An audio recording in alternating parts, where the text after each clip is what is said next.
व्यापार करना बुरा नहीं है, लेकिन ये इसके मालिक हैं। अगर ये अहंकार आ गया तो बेकार है। कस्टोडियन है आप, आपको जिम्मेदारी सौंपी गई है। मैं एक डिग्री कॉलेज में पढ़ाता था, प्रेम विवाह किया तो एक मारुति 800 हमने खरीद ली दोनों ने। नई गाड़ी आती थी, वो मैनुअल आती थी ना, उतर के मोड़नी पड़ती थी।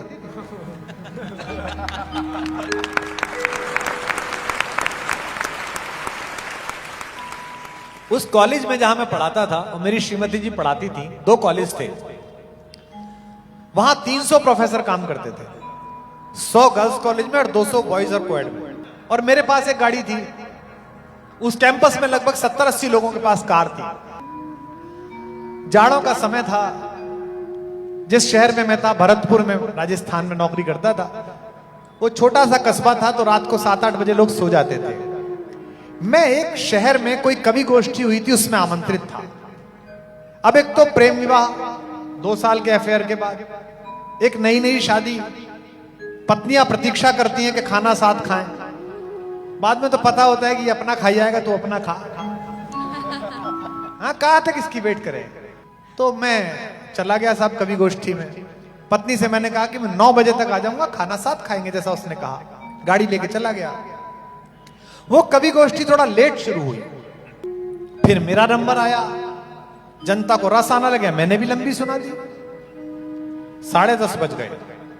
11 बजे जब मैं अपने घर में पहुंचा, सरकार का मकान था, बड़ा लंबा चौड़ा, 5-6 कमरों का, उसमें हम 2 लोग गुल्लक में चवन्नी जैसे। उसका गेट वेट खुद ही खोला, अंदर घुसे, दरवाजा खटखटाया। श्रीमती जी निकली। उनके चेहरे पर एक गुस्से की रेखा थी। पत्नी झगड़ा कर ले तो पुरुष को मोक्ष प्राप्त हो जाता है कि चलो निकल गया। ना बोले तो वो रौरव नरक में पड़ा रहता है कि पता नहीं क्या सजा मिलेगी, बोल नहीं रही। तो मेरी तो हवा खराब हो गई। मैंने कहा यार ये बोल नहीं रही। तो मैंने उसे बहाने बताए, सच्चे बहाने, कि भाई वो ऐसा था, ऐसा था, ऐसा हो। वो मान भी गई। फिर थोड़ा अच्छा बनने के लिए किचन में जाके खुद काम करना शुरू कर दिया। डाइनिंग टेबल पे ये रखो, ये लाओ, ये लाओ। खाना लग गया। एक लॉन्ग कोट था मेरे पास जो मैंने कभी दिल्ली से खरीदा था, वो पहन लिया। जाड़ा बहुत ज्यादा था, 4 डिग्री 3 डिग्री सेंटीग्रेड तापमान। पहला कौर मुंह में रखने की कोशिश की कि घंटी बजी। रात को 11:30 बजे घंटी बजी। दरवाजा खोला तो एक कॉलेज के हमारे जो हेड क्लर्क थे, शर्मा जी, वो बदहवास हालत में शॉल ओढ़ के बोले, विश्वास जी थोड़ी आपकी जरूरत पड़ गई।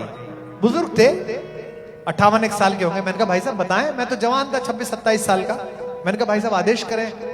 उनका लड़का था पप्पू। बोले वो पप्पू की बहू के ना दर्द होने लगा, उसके ड्यू है, तो अगर आपकी गाड़ी थोड़ा मिल जाती तो उसको बहू को अस्पताल तक ले जाते। मैंने कहा भाई साहब 2 मिनट में आया, मैं बिटिया को तैयार करिए। मैं अंदर गया। मैंने उससे कहा यार तुम खाना खा लेने लगा, वो शर्मा जी की बहू शायद ड्यू है, उसको छोड़ने जाना है। उसने कहा अच्छा फिर खाना। मैंने कहा तो लौट के खा लेंगे, तुम खा लो। उसने कहा अच्छा कोई बात नहीं। मैंने चाबी ली, फिर कपड़े पहने, दरवाजे पे गया। पप्पू की बहू पीछे लिटाई गई। पप्पू की माँ उसकी गोद में बैठी, उसको लेके आगे मैं गाड़ी चला रहा हूं, इधर शर्मा जी बैठे। अस्पताल में पहुंचे, सरकारी अस्पताल, डॉक्टर नहीं मिल रहा, नर्स कहां है, स्ट्रेचर लाओ। 1:30 बज गया। जब बहू अंदर चली गई लेबर रूम में, तो पप्पू की मां बोली कि भाई साहब एक छोटी सी बात थी। मैंने कहा कहिए भाभी जी। हम दोनों तो यहां आ गए, पप्पू घर में अकेला है। मैंने कहा तो पप्पू को भी ले आते, उसकी घरवाली है, थोड़ा उसका ढांढस बंधा रहता। मैंने कहा जी लाता हूं। मैं गया, उनको ले आए साहब। बज गया 2:30। अब 2:30 बजे पुत्र पैदा हो गया। बधाइयां हो गई।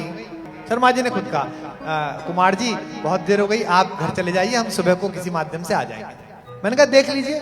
नहीं आप चले जाइए। हम गाड़ी चला के पहुंचे। श्रीमती जी ने दरवाजा खोला 3 बजे। मैंने कहा बेटा हो गया। अच्छी बात। मुझसे बोली कि खाना खाएंगे, गरम कर दूं। मैंने कहा तुम, मेरा मन नहीं है। तो मैं समझ गया कि देवी कोप में है। मैंने कहा मैंने भी वहां कुछ बिस्किट खा लिए थे। हम दोनों सो गए। अगले दिन संडे था। सुबह उठ के अपने बाहर के लॉन में कुर्सी बिछाई, चाय वाय लगी, तो उसके चेहरे पर रात्रि का गुस्सा था। मेरे विवाह को 3 या 4 महीने हुए थे। मैंने उससे कहा रात की घटना पे तुमसे एक बात करनी है। उसने कहा कोई बात नहीं, हो जाता है। मैंने कहा नहीं नहीं, आज बात करनी जरूरी है, जीवन साथ बिताना है। तो बोली बताइए। मैंने कहा ये पप्पू की जो पत्नी है, इसको 9:30 बजे दर्द हुआ होगा शुरू। आधा घंटे तो इसने दर्द सहन किया होगा कि कहां जगाऊं। आधा घंटे बाद इसने पहले पप्पू जगाया कि सुनो जी दर्द हो रहा है। 15-20 मिनट पप्पू ने भी अपनी आयुर्वेद क्रियाएं की होंगी, माथा वाता सहलाया, समझ में नहीं आया। तो फिर वो पप्पू मम्मी के पास गया होगा, मम्मी ज्योति के दर्द हो रहा है। तो मम्मी गई उठ के, आधा घंटे मम्मी ने लगाया होगा। फिर वो पति के पास गई होंगी कि बहू अब बस अब ले जाने की स्थिति में है। तो जब उसने झंझोड़ के शर्मा जी को जगाया, अब इस बात को आप सुनना कस्टोडियन लोगों, इस कैंपस में 70 लोगों को भगवान ने गाड़ी दे रखी है और मैं सबसे नया प्रोफेसर हूं, ये 20-20 साल पुराने हैं। जैसे ही उनके दिमाग में आया कि एक गाड़ी चाहिए, तो सोते हुए आदमी के दिमाग में ईश्वर ने कहा गाड़ी, वो जो नया लड़का आया है गाजियाबाद वाला, उसके पास है, वहां से ले ले। तो वो मेरे पास आए। भगवान ने इनसे कहा कि बाकी 70 गाड़ी छोड़ 71वीं गाड़ी उसकी ले ले। अगर आज मैंने इन्हें गाड़ी ना दी होती और मैं ना गया होता, तो भगवान मुझसे कहता यार तेरे को काम सौंपता हूं, तू करता नहीं है, आगे से ना तुझे गाड़ी दे रहा ना काम दे रहा, इसी में लगा रहा है, तू जहां लगा हुआ।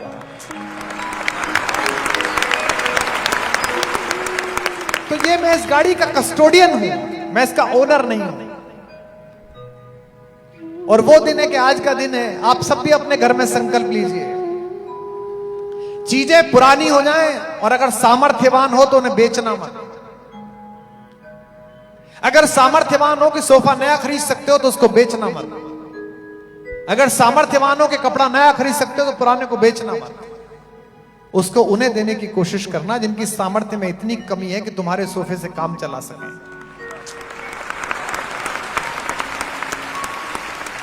गमों की आंच पर आंसू उबाल कर देखो, बनेंगे रंग किसी पर तो डाल कर देखो। और इस पुण्य भूमि में रहने वाले लोगों, बनेंगे रंग किसी पर तो डाल कर देखो, तुम्हारे दिल की चुभन भी जरूर कम होगी, किसी के पांव का कांटा निकाल कर देखो। ये सिखाते हैं।